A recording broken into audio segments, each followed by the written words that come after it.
Bismillahirrahmanirrahim. Assalamualaikum warahmatullahi wabarakatuh.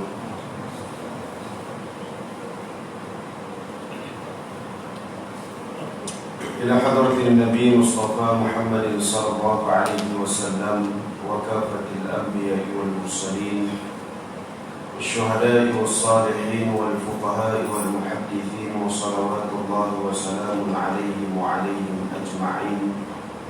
شيء لله لهم الكرام الفاتحة.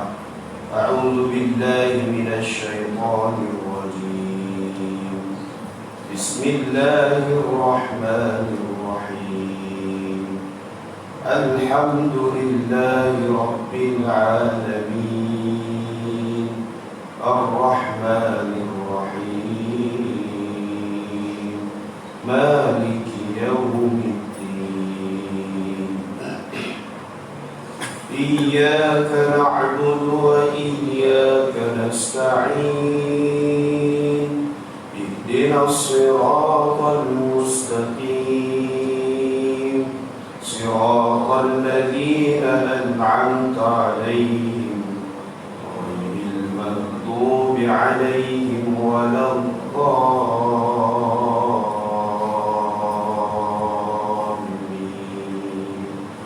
آمين. إن الحمد لله نحمده ونستعينه ونستغفره ونعوذ بالله من شرور أنفسنا ومن سيئات أعمالنا. من يهده الله فلا مضل له ومن يضلل فلا هادي له. أشهد أن لا إله إلا الله وحده لا شريك له وأشهد أن سيدنا محمدا عبده ورسوله. اللهم صل وسلم وبارك على سيدنا محمد وعلى آله وأصحابه ومن تبعهم بإحسان إلى يوم الدين. سبحانك لا علم لنا إلا ما علمتنا إنك أنت العليم الحكيم.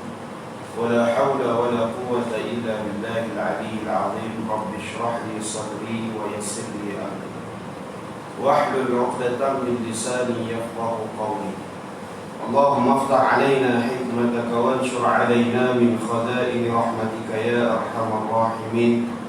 اللهم نور قلوبنا بنور القرآن. اللهم نور قلوبنا بنور القرآن. اللهم نور قلوبنا بنور العلم. اللهم نور قلوبنا بنور هدايتك. اللهم نور قلوبنا بنور شمسك أبدا أبدا برحمتك يا أرحم الراحمين. والحمد لله رب العالمين. ثم أما بعد.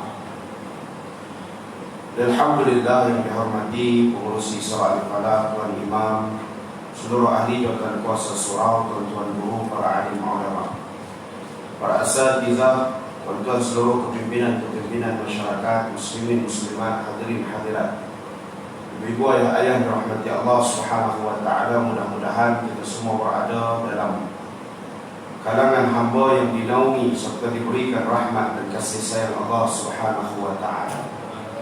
Mudah-mudahan kita semua tergolong dalam kalangan hamba yang diampunkan dosanya oleh Allah Subhanahu wa taala. Mudah-mudahan kita semua berada dalam senarai ahli-ahli syurga Allah Subhanahu wa taala. Dan alhamdulillah, marilah sama-sama kita merafakkan setinggi rasa syukur kita kehadrat Allah Subhanahu wa taala. Kerana dengan keizinan dan limpah kurnia daripada Allah Subhanahu wa taala, Allah berikan kita ruang dan peluang untuk sama-sama kita melaksanakan ubudiyah. Sama-sama kita hadirkan hati-hati kita dalam rumah Allah ini, bermula daripada kita solat maghrib secara berjemaah, kemudian kita duduk sebentar memberikan sedikit daripada masa kita untuk kita mengingatkan diri kita kepada Allah Subhanahu wa taala. Kita berikan sedikit daripada masa kita untuk kita mencari ilmu Allah Subhanahu wa taala. Kerana dengan mencari ilmu itu, kata Imam Syafi'i, selamat kita atas dunia ini. Man arada dunya fa'alaihi bil ilmi wa man arada al-akhirah fa'alaihi bil ilmi. Siapa yang nak selamat atas dunia ni nak kena ada ilmu. Siapa yang nak selamat ke akhirat pun nak kena ada ilmu juga. Wa man aradahuma fa'alaihi bil ilmi. Kalau nak selamat dua-duanya sekali pun nak kena ada ilmu. Sebab itulah orang kampung saya kata that's why kenapa kita ada malam ni dalam surau, insya-Allah. Baik. Jadi kenapa kita datang malam ni adalah semata-mata untuk kita nak memahamkan diri kita dengan ilmu Allah Ta'ala. Memahamkan diri kita, nak mengundang hidayah daripada Allah Subhanahu Wa Ta'ala. Inilah sebabnya kenapa kita datang pada malam ini.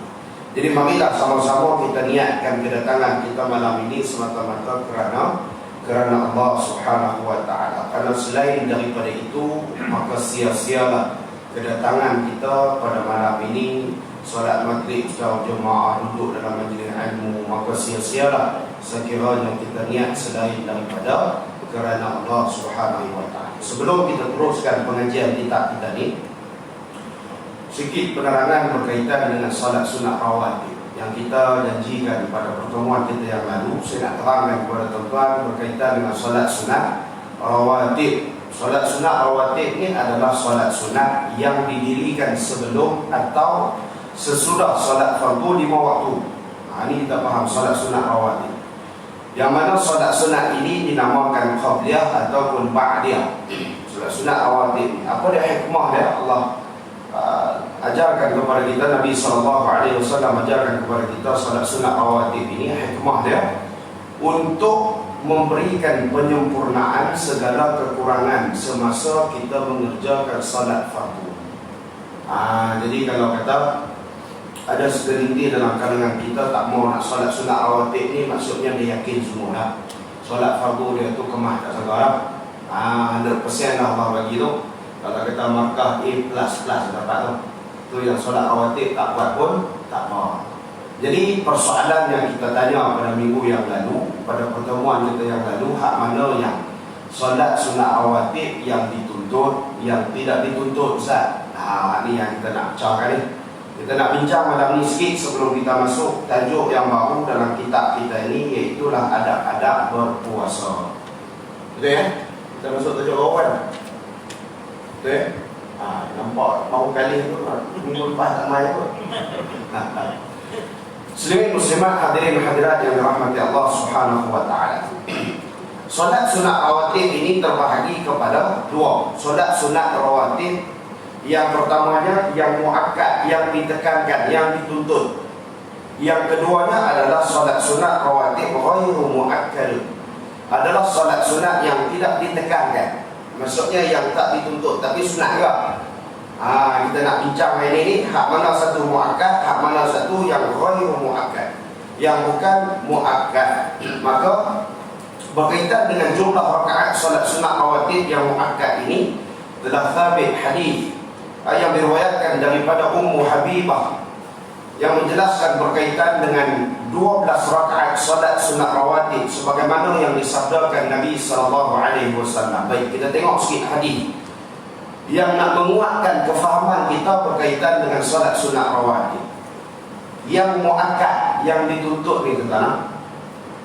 Ma min 'abdin muslimin yusalli lillahi kulli yawmin 12 rak'atan tatawwu'an ghayra fariidatin illa banallahu lahu baitan fil jannah. Ini hadis yang diriwayatkan daripada Sahih Muslim. Tidaklah seorang hamba muslim mengerjakan salat karena Allah Ta'ala dalam satu hari 12 rakaat sebagai tatawwu' dan bukan fardu, melainkan Allah Subhanahu Wa Ta'ala akan membangunkan untuknya sebuah rumah di syurga Allah. Allah hebat kan? Dan jalan Allah berikan kepada orang yang istiqamah melaksanakan salat sunat rawatib. Tak ada melainkan Allah dirikan rumah untuk dia dalam syurga Allah Subhanahu Wa Ta'ala. Hadis sahih Imam Muslim. Dalam hadis yang lain pula menjelaskan perincian berkaitan dengan salat-salat dan jumlah 12 rakaat seperti yang disebutkan dalam hadis yang kita sebutkan tadi daripada Ummu Habibah.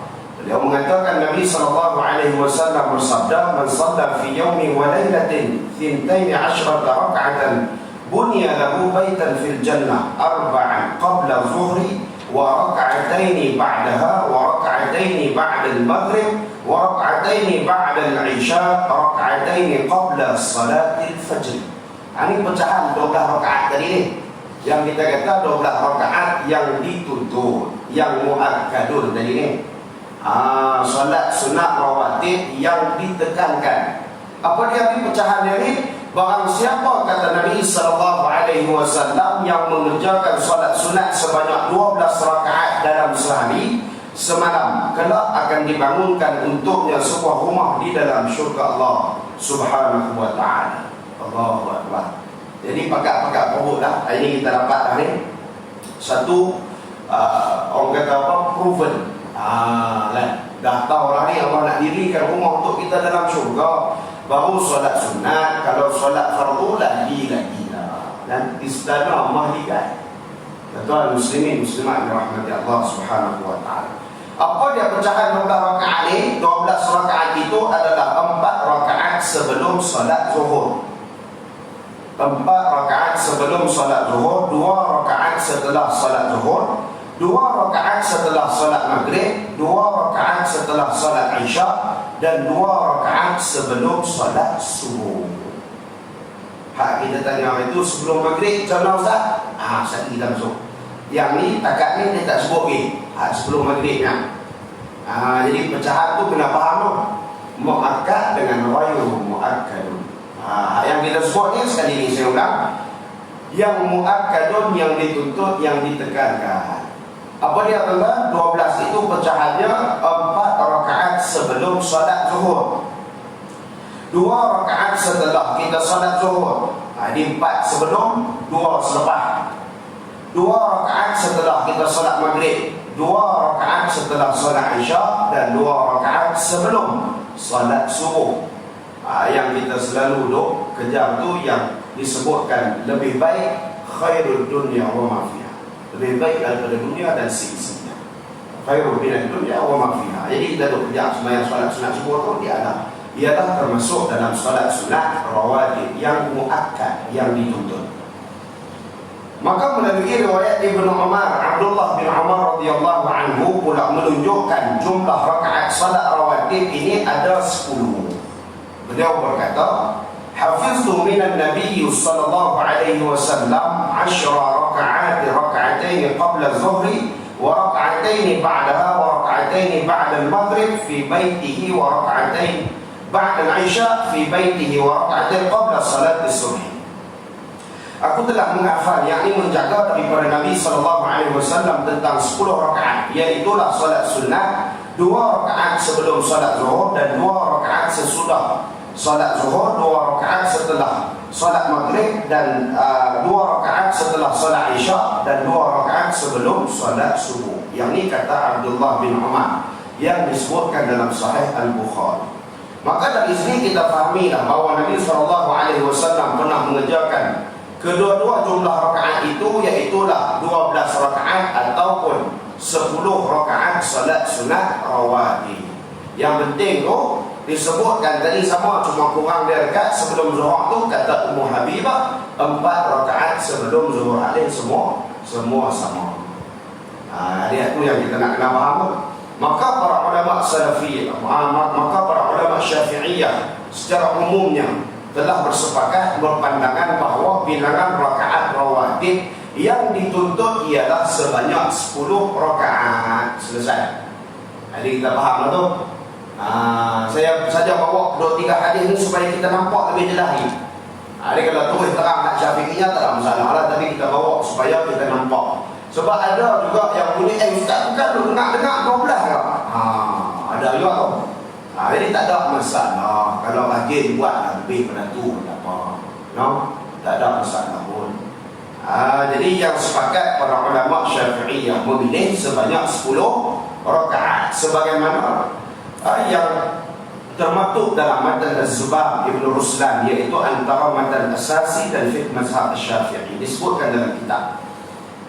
Muslimin muslimat hadirin hadirat yang dirahmati Allah, maka kita simpulkan berkaitan dengan salat sunat rawatib yang dituntut, yang muakkad ini ialah 2 rakaat sebelum subuh, 2 rakaat atau 4 rakaat sebelum zuhur.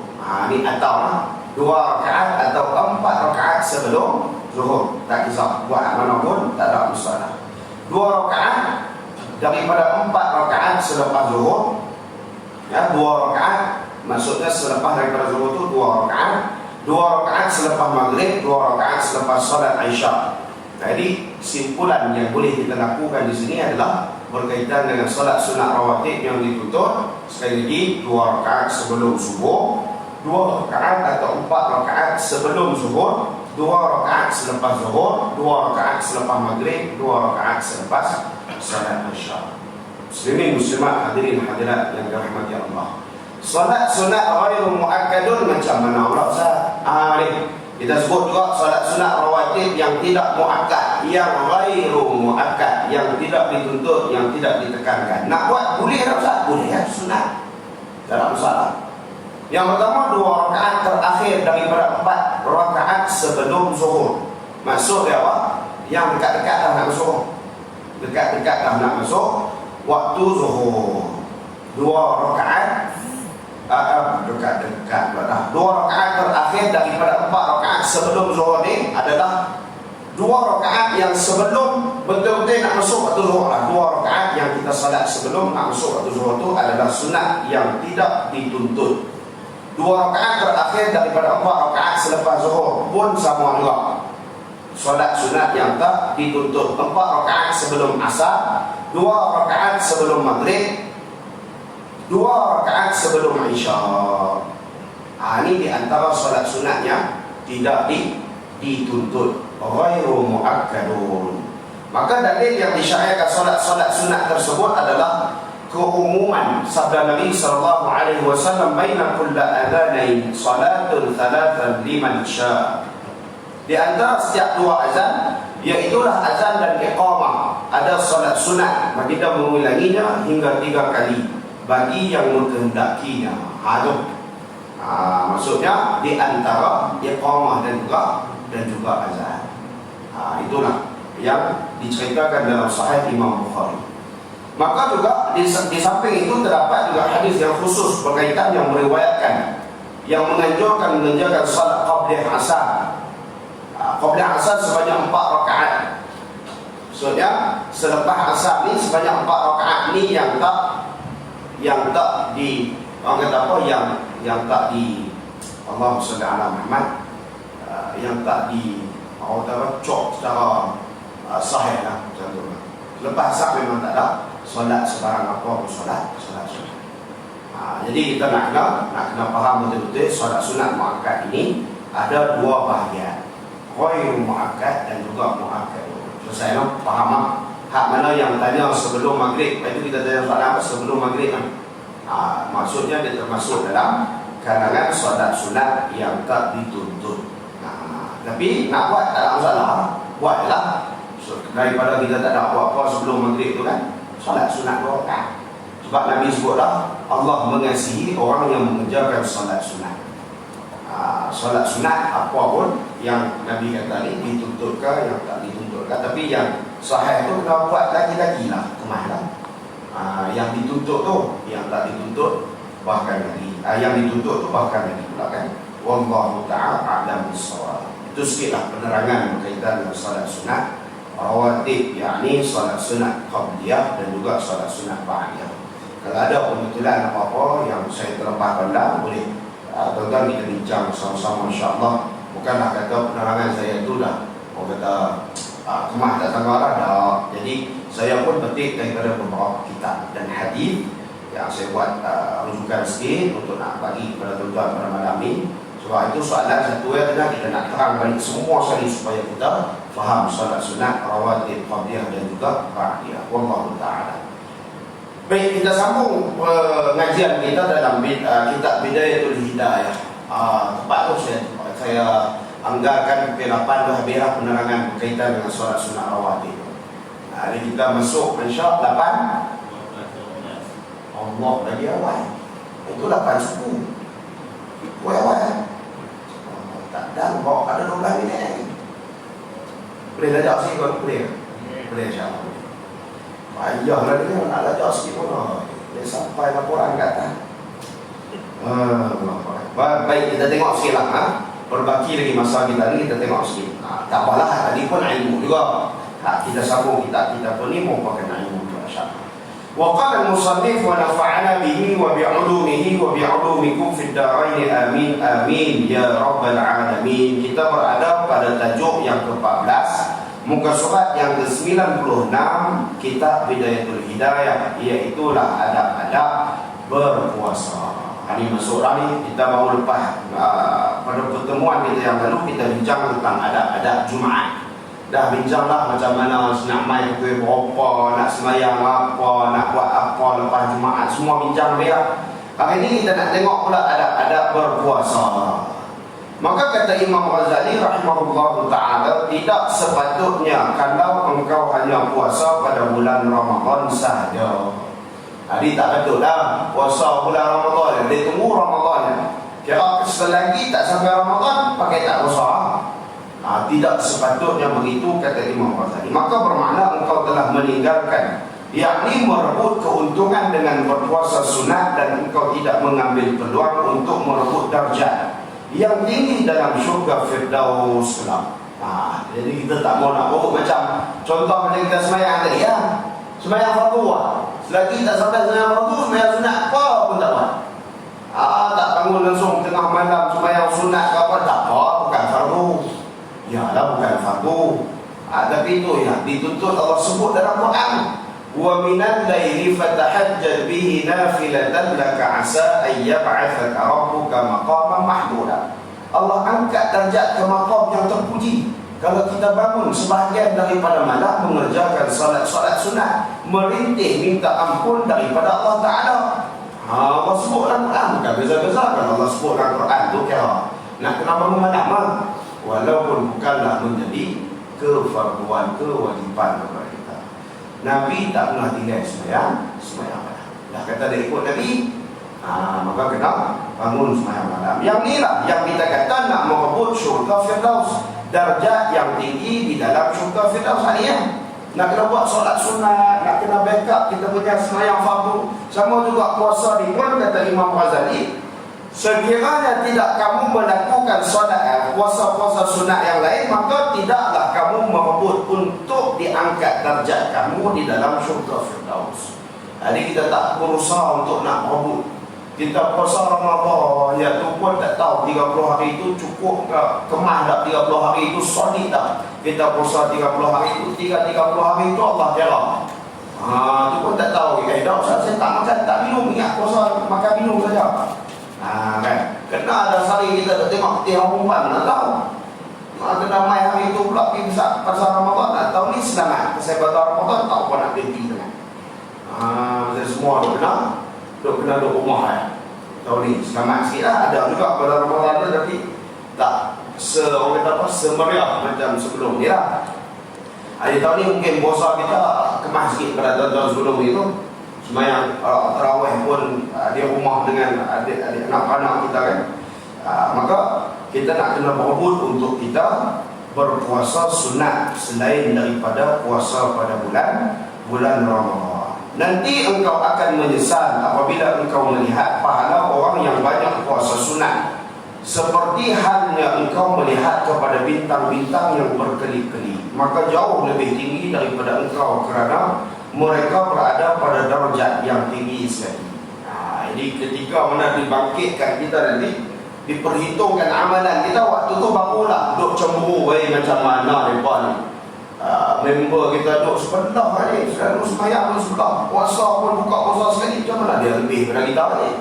Tengok darjat tinggi sangat, seolah-olah seperti melihat bintang-bintang di langit. Tinggi darjat dia ni, macam mana tak sama aku ni? Tengok puasa dah buka puasa sekali, hari apa bulan Ramadan tengok dah masa buka puasa sekali dan sebagainya. Kita tak tahu dia puasa sunat lebih daripada kita. Solat sunat apa Ustaz ni? Isnin Khamis ke? Solat sunat hari putih ke? Solat sunat banyak solat sunat. Tak tahu ada masuk solat ni. Puasa sunat. Tentang buat salah tajuk pun puasa sunat, bukan solat sunat. Baru lepas bincang solat tadi ni dia cakap masuk solat. Puasa sunat. Isnin Khamis ke? Saya takut salah apa ni salah faham. Kata solat sunat Isnin Khamis dah Ustaz lama. Jadi nak kena terang tadi. Solat sunat Isnin Khamis pada puasa sunat. Puasa sunat Isnin Khamis kan, kita cuba untuk kita menjadikan dia istiqamah dalam kehidupan kita. Di sepanjang tahun ada hari-hari yang mempunyai kelebihan yang telah disebutkan. Ini kita nak sebutkan puasa-puasa sunat yang dituntut ni. Baik. Dalam hadis-hadis baginda Nabi SAW, dalam sepanjang tahun kita ni ada puasa-puasa sunat yang disebutkan dalam hadis baginda Nabi SAW yang mempunyai ganjaran yang besar bagi orang yang berpuasa pada hari-hari tersebut. Ada solat. Puasa. Puasa ni imam. Puasa sunat ni kita nak sebut ni. Dengar boleh kan? Puasa sunat apa ni? Ialah hari-harinya yang pertama sekali puasa hari Arafah 9 Zulhijjah. Yang ni puasa sunat bagi orang yang tidak mengerjakan haji. Kita tak boleh pergi haji, kita puasa. Mereka duduk kat sana, jemaah haji duduk kat sana, berada di Arafah. Berada di Arafah tengah doa. Tengah doa ni, doa mustajab ni. Kita macam Nabi dah tak lebih, kita puasa. Puasa sunat hari Arafah. Masa tu seluruh umat Islam yang mengerjakan haji berada di satu tempat yang sama, iaitulah Arafah. Tak ada pun yang mana nak buat haji tiba-tiba duduk kat hotel, tak ada. Semua duduk dekat padang Arafah. Sama ada sakit ataupun tak sakit, semua kena duduk pada Arafah. Tidak haji tak sah. Kalau tidak haji tak sah. Hatta sampai duduk atas ambulan pun ada juga. Ambulan bawa pergi sampai. Yang penting masuk duduk dalam padang Arafah. Di ketika itulah doa yang mustajab. Khairul doa, sebaik-baik doa adalah doa Yaumul Arafah. Nabi kita, sebaik-baik doa adalah doa hari Arafah. Jadi kita nak kena buat apa ni? Nak minta juga doa ni, puasa. Ganti seperti mana mereka berada pada hari Arafah, berada pada padang Arafah. Jadi gantinya adalah puasa pada hari Arafah. Yang keduanya puasa pada hari Ashura 10 Muharram, dan juga sunat puasa pada hari Tasu'a 9 Muharram. Ini dua hari ya, 9, 10 Muharram. Jangan nak kira nak buat bubuk Ashura ya. Puasa tak, dia nak kira kalut bubuk Ashura. Apa surah Al-Falah tadi tak buat bubuk Ashura ni? Kita tanya, duk kalut dengan orang buat Ashura puasa tak? Kalau nak buat Ashura puasa apa? Pula tak. Sedangkan dituntut untuk kita berpuasa sunat pada hari Ashura, dan juga sunat berpuasa pada hari Tasu'a. Tasu'a itu 9 Muharram, dan juga Ashura itu 10 Muharram. Yang ketiga, 10 hari yang pertama pada bulan Zulhijjah. 10 hari yang pertama pada bulan Zulhijjah. Jadi selain daripada hari Ashura, hari Arafah tu, sebelum tu kita dah puasa. Bermula daripada 1 Zulhijjah sampailah hari ke-10 Zulhijjah. 10 hari sebelum 10 hari yang pertama pada bulan Zulhijjah. Itu sunat juga. Puasa direct sampailah hari yang ke-10 pada bulan Zulhijjah. 10 hari yang pertama pada bulan Muharram. Puasa juga 10 hari yang pertama pada bulan Muharram. Sama juga sampailah hari Ashura, sampailah hari Tasu'a. Ini pun dituntut kita berpuasa sunat pada hari yang pertama, 10 hari yang pertama pada bulan Muharram. Yang kelima, puasa pada bulan Rajab. Puasa pada bulan Rajab. Kita masuk dah bulan Rajab tu, kita dah mula puasa lah. Nak sambung Ramadan tu kita puasa lah. Bulan Rajab tu puasa lah. Berapa hari Ustaz? Sebulan kan? Kalau mampu puasa sebulan. Sebulan. Dan juga bulan Sya'ban disusuli dengan bulan Sya'ban. Dah puasa bulan Rajab tu terus bulan Sya'ban juga. Puasa bulan Sya'ban.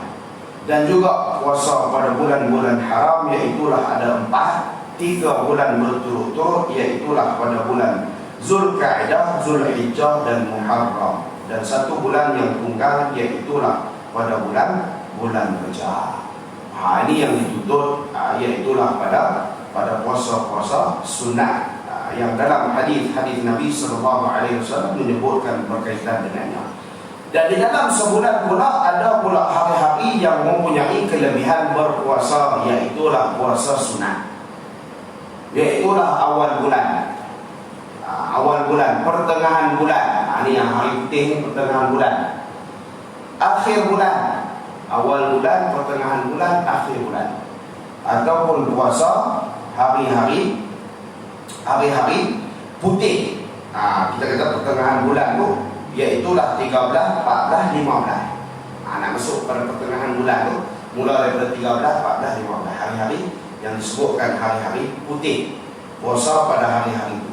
Dalam seminggu pun ada juga puasa-puasa yang disunatkan untuk kita berpuasa. Yang malam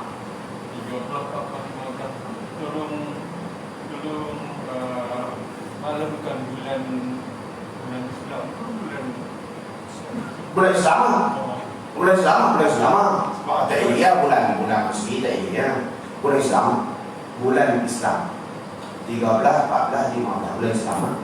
Bulan Islam. Baik. Dalam seminggu pula ada hari-hari yang berpuasa, kelebihannya puasa sunat, iaitulah sunat berpuasa pada hari Isnin, Khamis dan Jumaat. Akan tetapi kalau puasa Jumaat saja tak digalakkan. Pasal apa? Menyerupai puasa dia. Ini tak boleh. Kalau nak puasa Jumaat kena ada pair sama hari Khamis ataupun hari Sabtu. Tak boleh single ataupun Jumaat ya. Tak boleh. Ditegas. Tidak dibolehkan kita puasa pada hari Jumaat. Maka puasa pada hari Isnin, Khamis dan Jumaat adalah mengkifarahkan ataupun menghapuskan dosa dalam seminggu, kata Imam Ghazali. Dan puasa pada permulaan bulan, pertengahan bulan dan akhir bulan dan hari-hari putih adalah menghapuskan dosa sebulan. Menghapuskan dosa ni kena faham begini tau. Oh, kalau dengan sebulan tu dosa kita buat hapus ya no? Dosa kecil ya. Dosa dah faham lagi duk pergi buat benda-benda yang dosa-dosa besar, dia kata tak apa, kita dosa selesai. Apa yang dosa? Dosa-dosa kecil kena bagi faham dekat orang. Dosa besar adapun dosa yang besar kena minta keampunan daripada Allah Subhanahu wa taala. Dan dosa setahun pula dihapuskan dengan puasa pada hari-hari yang telah kita sebutkan dalam putaran tahunan, iaitulah hari Arafah, hari Ashura, 10 hari bulan Rajab, bulan Syaban dan sebagainya. Jadi dosa tahunan kita dihapuskan melalui puasa-puasa sunat dalam tahunan. Dan janganlah engkau menganggap bahawa puasa itu hanya meninggalkan makan, minum dan jima sahaja. Tetapi puasa adalah lebih luas daripada itu. Dalam hal ini Nabi SAW pernah bersabda, "Kam min sha'imin laisa lahu min siyamihi illa al-ju' wal 'atash." Ini popular lah kalau masuk bulan Ramadan ya. Ustaz akan bahaskan berkaitan dengan hadis ini. Apa Nabi sebutkan? Berapa banyak orang yang berpuasa, kam min sha'imin laisa lahu min siyamihi, yang dia tidak memperolehi daripada puasanya, yang tidak memperolehi akan dia daripada kebaikan puasanya itu, melainkan hanya lapar dan dahaga saja. Ini yang Nabi sebut ni. Banyak, Nabi kata banyak. Berapa banyak orang yang puasa ni Nabi kata, yang puasa yang tak dapat manfaat daripada puasa dia ni hanya melainkan dengan lapar dan dahaga saja. Sebab tu kita kena faham bagi dia. Bukannya puasa ni sekadar lapar dan dahaga saja. Tidak rugilah kita. Puasa ni merangkumi segala-galanya daripada setiap aspek dalam kehidupan kita. Masuklah. Sikit lah kita balik muka surat ni. Sikit. Maka kesempurnaan puasa itu bahawa engkau menjaga seluruh anggotamu daripada membuat sesuatu yang dibenci oleh Allah Ta'ala. Itu menunjukkan bahawa sempurnanya puasa. Jadi adab-adab kita puasa ni nak kena jaga percakapan. Di antaranya Kata ulama, percakapannya perlu dijaga. Janganlah kita bercakap banyak dan sampai tak memberikan manfaat pada kehidupan, terutamanya dalam ketika kita berpuasa. Hari cakap banyak puasa ni dia kena baca Quran banyak.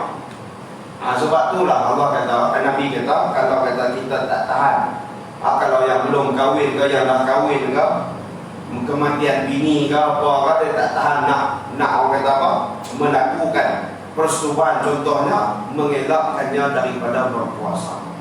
Pasal ada sebab itu. Dengan puasa ni boleh menghindarkan kita daripada buat perkara yang Allah larang, perkara yang kecil. Maka engkau mestilah menjaga mata. Jadi kita kata mulut, menjaga mata daripada melihat perkara-perkara yang diharamkan. Menjaga mulut, menjaga mata, dan mesti juga menjaga lidah cakap benda-benda yang baik daripada berkata-kata dengan perkara yang tidak berfaedah, dan menjaga telinga daripada kita mendengar perkara-perkara yang diharamkan. Kerana orang yang mendengar, orang yang mengumpat adalah sama dosanya dengan orang yang mengumpat itu. Bahkan orang yang mengumpat ni boleh diumpan masuk ke dalam api neraka Allah, wa na'udzubillah. Dan orang yang mendengar dikira sama hukumnya dengan orang yang mengumpat kalau dia tidak mengingkari umpatannya itu. Maksudnya kita tak larang ataupun kita tak menimbulkan benci dalam hati kita, tapi tambah lagi perasa bagi sedap. Tiba-tiba duduk tengah puasa, dah tak ada aja apa puasa, kan? Main apa ni surau nak buka puasa. Ramai-ramai buka puasa di surau. Tahun-tahun sebelum ni lah, tahun ni tak boleh buka puasa kat surau. Tahun-tahun sebelum ni dia main tak ada aja apa. Duk semak kat ujung kursi tu ni. Aku tak tahu tadi ni. Mereka bawa nasi hitam. Kawan tu pergi beli undang. Kita bukan boleh bulan puasa nak bawa nasi hitam je. Apa kata nak kata nasi hitam makanan. Kawan tu pergi beli undang kat market, nak balik masak, kan? Untuk buka puasa tadi, kita duk kata kawan tu pergi beli makanan. Kau saya nampak tadi dia keluar daripada kedai mamak tu. Dia kebetulan masuk kencing, kita bukan tahu. Masuk dan tumpang tandas lah. Kira kita nak ngumpat ya. Kita dalam bintangnya tu lain cerita. Duduk cerita sama-sama. Kawan ni kok itu pun nampak tau sekali. Dia tambah lagi kok. Jadi sama-sama dapat dosa mengumpat. Maka itulah dosa yang kita nak kena mengelak. Bukan takat kita nampak dah nak dekat kau puasa dah. Pergi mengumpat lah.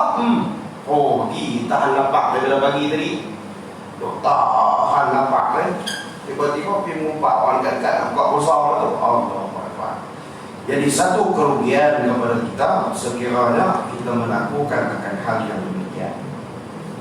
Maka begitu pula hendaklah engkau menjaga seluruh anggotamu seperti engkau menjaga perut dan kemaluanmu. Dalam hal ini Nabi SAW bersabda, khamsun yuftirna siyam, al-kadhibu wal-ghibatu wal-namimatu wal-nazratu bisyahwatin wal-yaminul kadhib. 5 perkara yang membatalkan pahala puasa, iaitulah berbohong, mengumpat, membuat fitnah, melihat perempuan yang bukan mahram, dengan syahwat dan sumpah palsu. Ini 5 perkara yang utama membatalkan puasa. Puasa kita sia-sia. Bohong, mengumpat, fitnah, melihat perempuan yang bukan mahram, dengan syahwat dan sumpah palsu. Hadis riwayatkan daripada Ad-Dailami dalam Musnad Firdaus. Jadi ini kita nak kena mengelak. Bulan puasa kita bukan bulan puasa pun sama, kena mengelak dari buat benda ni. Cuma ni ditekankan adab-adab dalam kita berpuasa. Sebab apa? Takut puasa kita tak diterima oleh Allah Subhanahu Wa Taala. Dah tahan lapar dah, tahan dahaga dah, tiba-tiba hilang macam tu je pahala puasa kita kan. Dan Nabi SAW bersabda juga, Inna as-sawmu junnatun. Inna as-sawmu junnatun, fa idza kana ahadukum sha'iman fala yarfuth wa la yafsuq wa la yajhal, fa in imru'un qatalahu aw syatamahu falyaqul inni sha'im. Ini yang selalu kita duk sarankan ni. Nabi kata apa? Hanya saja puasa itu perisai. Maka apabila seorang kamu berpuasa, maka janganlah ia berkata-kata dengan tidak baik, seperti berkata-kata perkara yang lucah. Dan jangan ia membuat maksiat, dan jangan bertindak seperti orang yang jahil.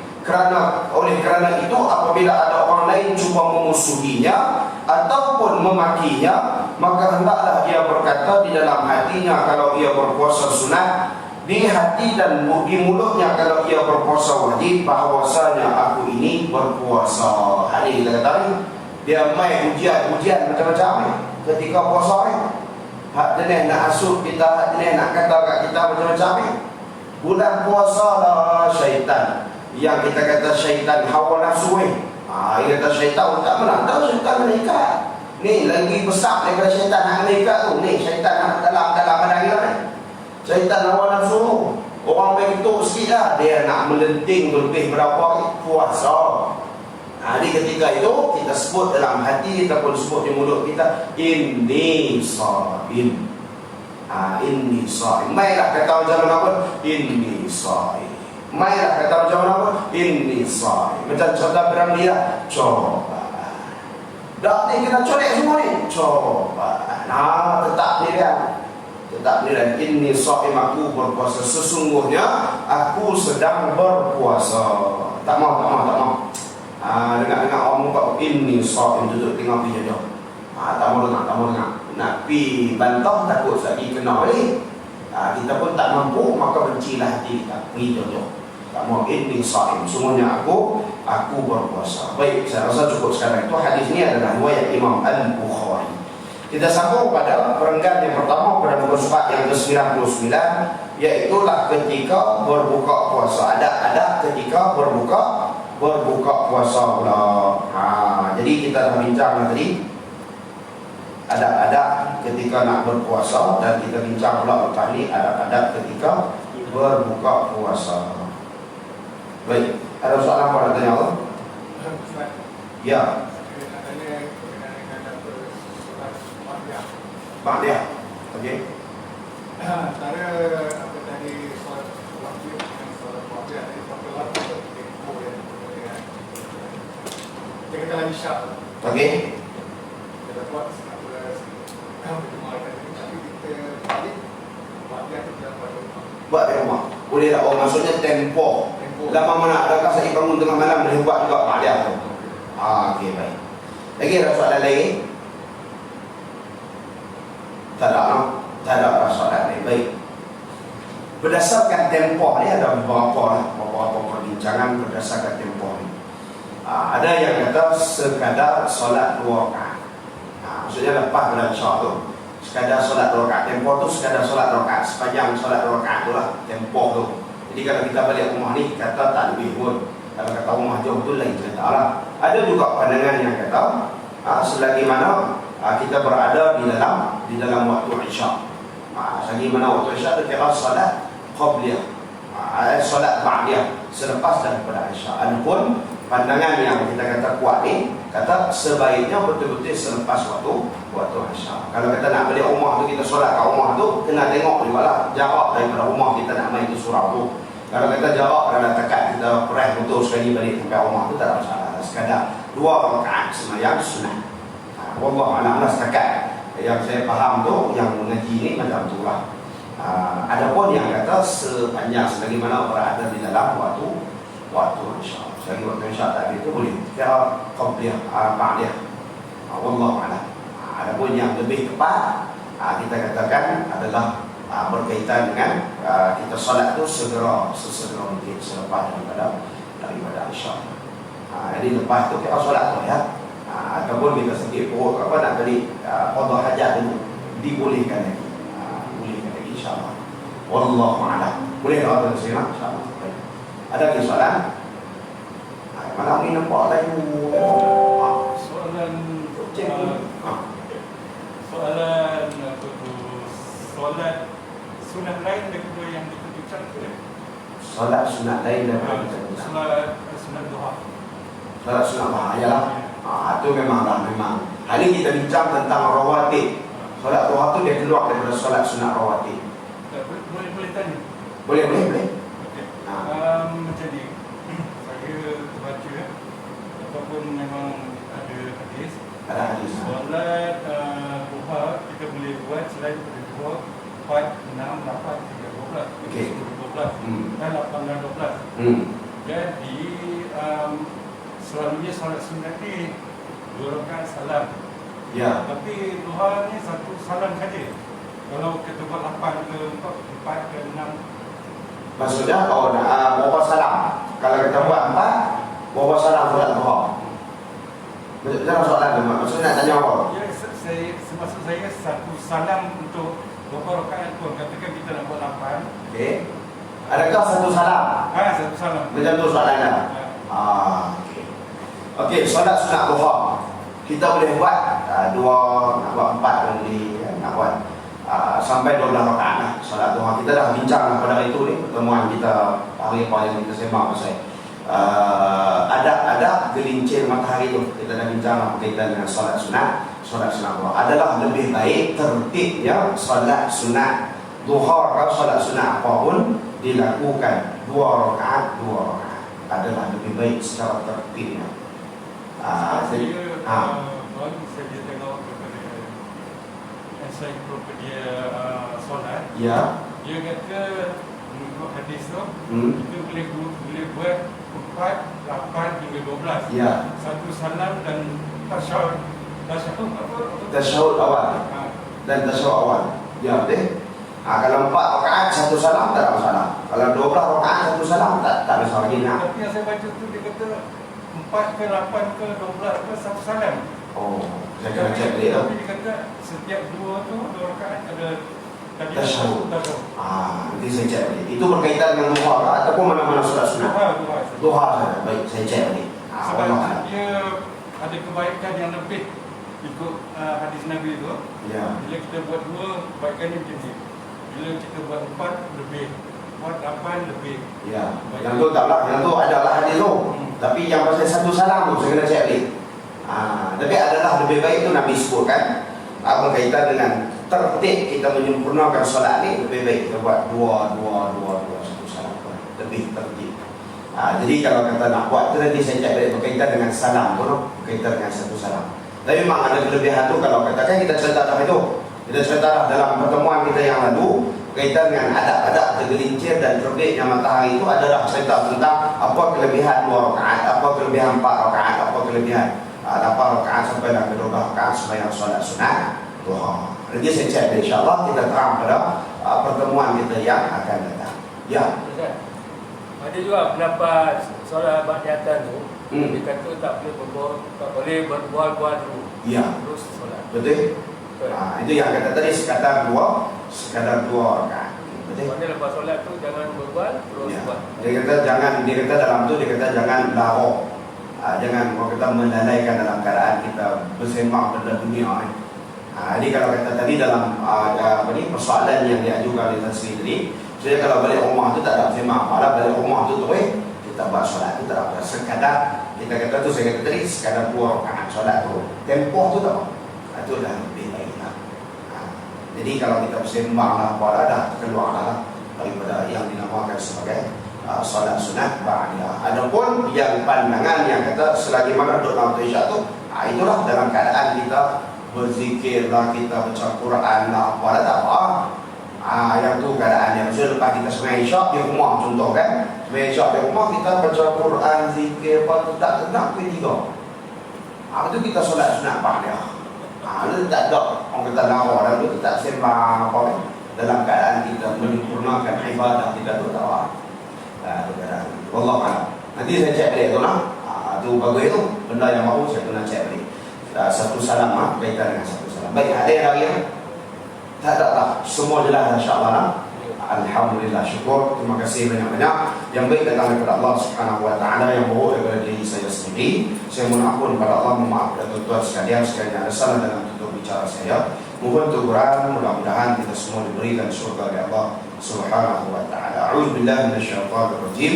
Bismillahirrahmanirrahim. Alhamdulillahirabbil alamin wassalatu wassalamu ala asyrafil anbiya'i wal mursalin wa ala alihi wa sahbihi ajma'in. Allahumma faqihna fid din wa 'allimna ta'wil wahdina siratal mustaqim. Allahumma inna na'udzu bika min 'ilmin la yanfa' wa min qalbin la yakhsha' wa min nafsin la tashba' wa min du'a'in la yustajabu laha. Rabbana atina fid dunya hasanah wa fil akhirati hasanatan wa qina adzabannar. Wa sallallahu wa sallama alaihi walhamdulillahi rabbil alamin. Aqulu qawli hadza wa astaghfirullahal azim li wa lakum. Assalamu alaikum warahmatullahi wabarakatuh.